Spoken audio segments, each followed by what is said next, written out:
Hello guys, welcome to Travel Mate.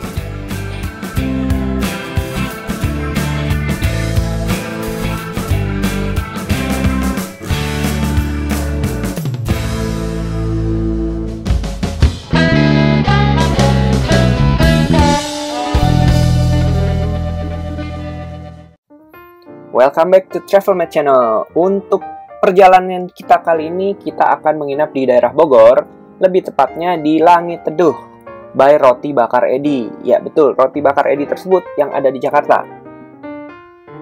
Untuk akses jalannya ini memang agak sempit ya guys, dan lumayan masuk ke dalam-dalam gitu. Tapi untuk yang bawa motor mungkin nggak terlalu sulit. Nah begitu sampai, kita akan disambut oleh Bapak Security yang akan tanya mau ke restorannya atau menginap. Karena kalau kalian menginap, itu parkirnya masuk lagi ke dalam. Sedangkan untuk yang mau ke restorannya, parkirnya di area ini nih. Yang paling saya suka dari Langit Teduh ini, yaitu tempatnya tidak jauh dari Bogor, tapi kalian bisa dapet dinginnya tuh beda sama perkotaannya.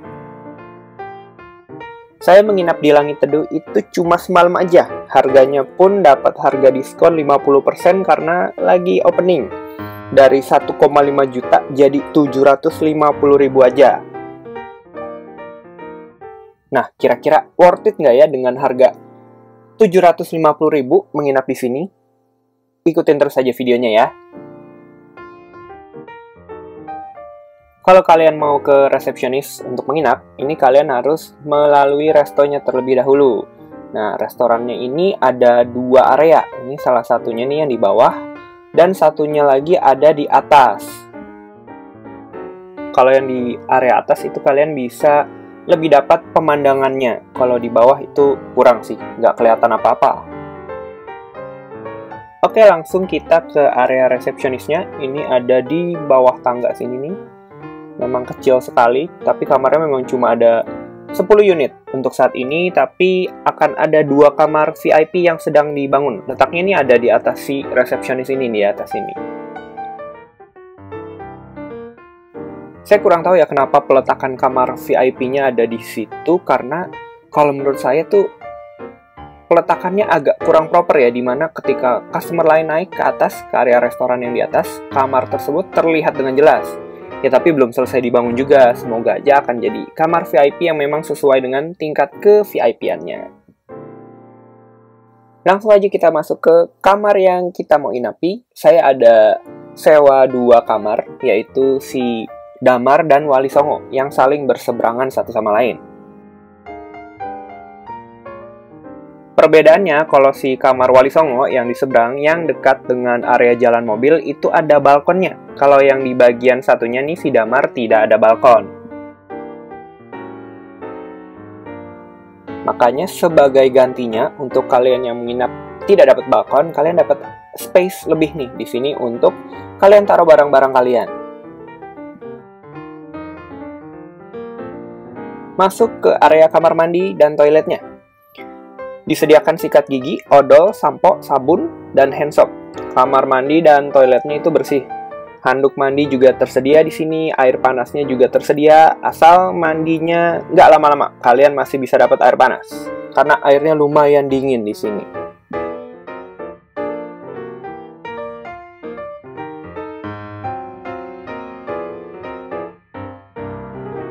Kamarnya cukup luas. Kasurnya ukuran king dan ada teras yang besar untuk duduk-duduk. Disediakan payung di setiap teras kamar, jendelanya banyak bisa dibuka semua. Pas banget nih, kalau lagi hujan-hujan, buka jendela adem banget tanpa kalian harus menyalakan AC. Disediakan juga kipas angin yang menurut saya tidak terlalu berguna, kecuali kalian suka dengan angin-angin gitu. Karena udaranya di sini itu udah adem banget.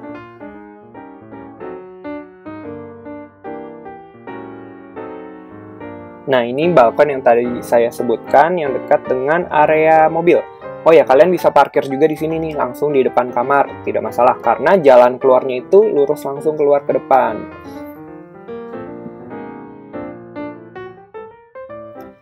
Karena kita menginapnya berdekatan dengan alam, jadi di sini banyak serangganya.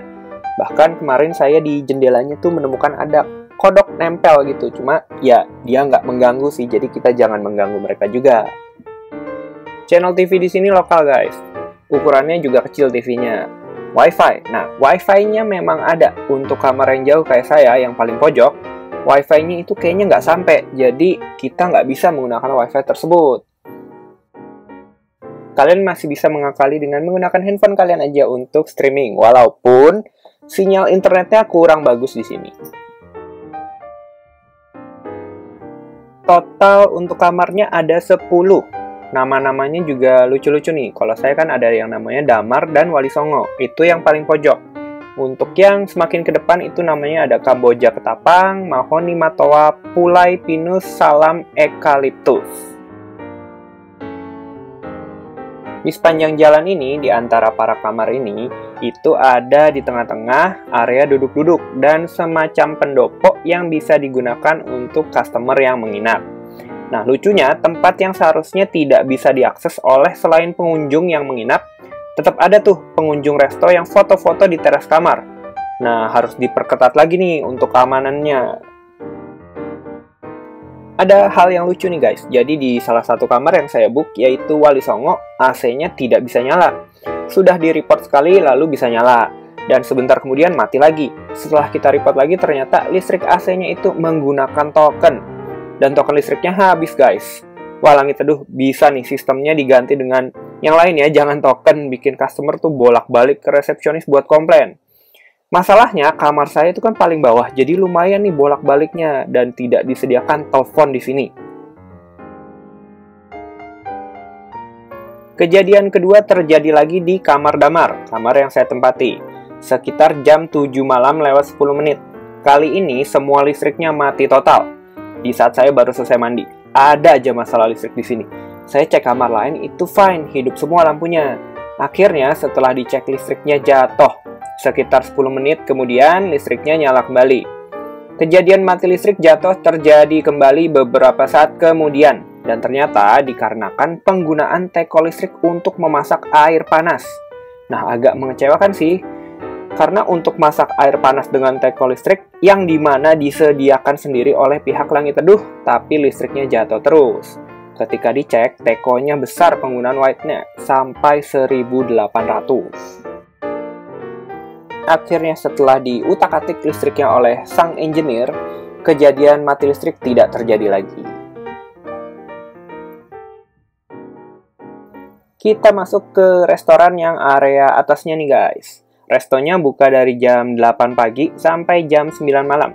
Untuk weekend buka sampai jam 10 malam. Kalian yang mau breakfast bisa request juga di area resto yang atas ini, di mana pemandangannya lebih bagus. Pada malam hari sekitar jam 7 atau setengah 8 gitu, ada staff yang mendatangi setiap kamar untuk menanyakan menu yang diinginkan untuk breakfast esok harinya. Mau di kamar atau di restoran. Pilihan menunya tidak banyak, a la carte, kalian bisa pilih sendiri. Kamar VIP yang tadi saya sebutkan itu letaknya ada di bawah restoran ini. Pas banget di bawah restoran ini. Nah, kemarin waktu saya di restoran ini banyak anak-anak lari-lari dan itu suara lantainya keras banget. Kebayang nggak itu di kamar pasti akan berisik banget kalau sampai ada banyak anak-anak lari-lari di atas kamar mereka. Kalian kalau mau dinner lebih baik di restoran hotel aja, karena kalau sudah malam itu jalanannya gelap dan juga lumayan jauh. Kecuali kalau kalian mungkin sudah beli makanan siang hari dari kota Bogor dan dibawa pulang ke sini untuk makan malam. Tapi untuk kalian yang mau gampang, mendingan makan aja di restorannya. Suasana malam di area cottage-nya lumayan terang. Ini karena terlihat dari kamera saja, tapi untuk penerangannya lumayan bagus kok. Saya mau menginfokan satu hal penting mengenai kabinnya. Jadi selama menginap yang paling terasa adalah kabinnya tidak kedap suara. Suara orang di dalam kabin terdengar jelas keluar. Begitu pula sebaliknya. Jadi yang nggak suka keberisikan, tempat ini kurang cocok. Karena kalau kalian di kamar pun kalian bisa mendengarkan suara tetangga sebelah. Oke, review jujur ya guys.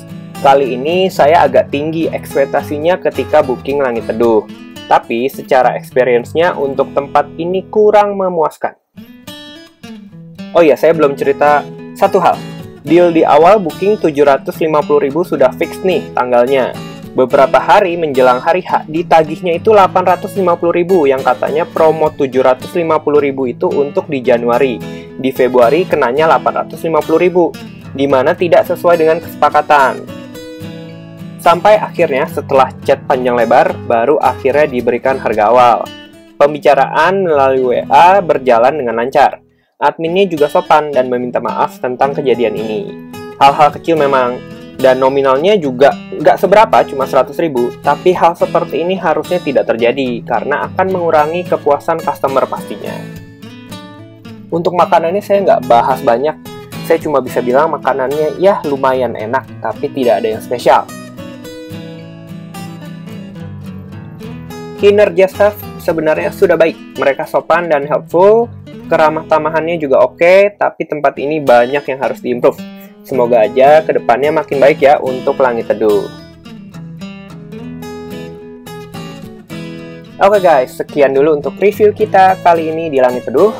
Thank you so much semuanya yang sudah menonton video kita dari awal sampai akhir.